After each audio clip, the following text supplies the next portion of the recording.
порядке, меня больше по цифрам интересует. Вот мы сейчас на экскурсии, когда были, и я увидела китайцев за пультом управления.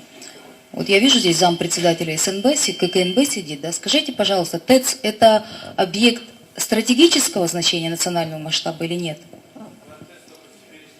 Спасибо. А почему рулят китайцы? Да.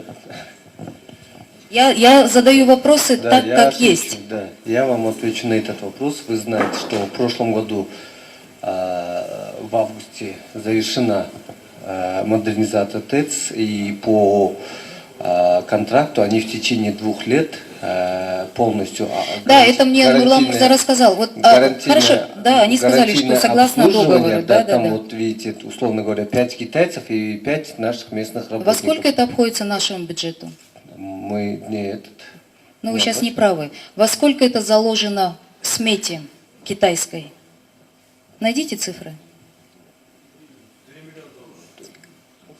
Значит, это кыргызскому бюджету за 2 года обойдется в 3 миллиона долларов.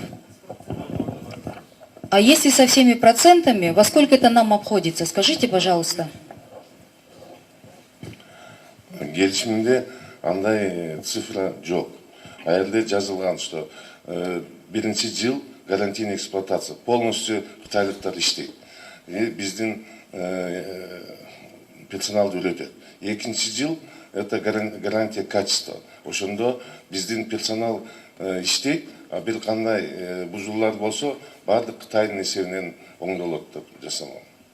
Мен мындай деп ойлойм да, 2 жыл иштеген адамдардын акысын кытайлар төлөп атат деген сөзүңүз туура эмес. Буну кыргыз бюджетти биз төлөп атабыз, салык төлөөчүлөрдүн акысы менен төлөнүп атат да. Ошону моюнга алыш керек. Бул биринчиси 3 миллион доллар деп атасыздар. Эмне Кыргызстан жарандарынын арасында ошондой специалисттер жокпу? 2 жыл эмнеге биз кытайларга төлөп берип атабыз?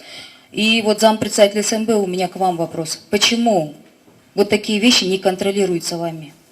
Может быть, 2 дня, поэтому они не могли объяснить. Может, они там в кнопках не могли разобраться? Наши.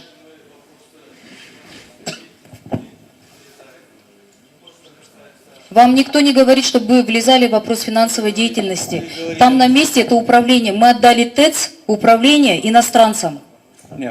И то, что произошло последние 3 дня, это диверсия по отношению к собственному народу. Мы этот вопрос тоже будем изучать насчет диверсии, подрыва, вредительства. На сегодня, вы знаете, возбуждено уголовное дело Генеральной прокуратурой по фактам халатности. Но это только начало, там уже расследование покажет.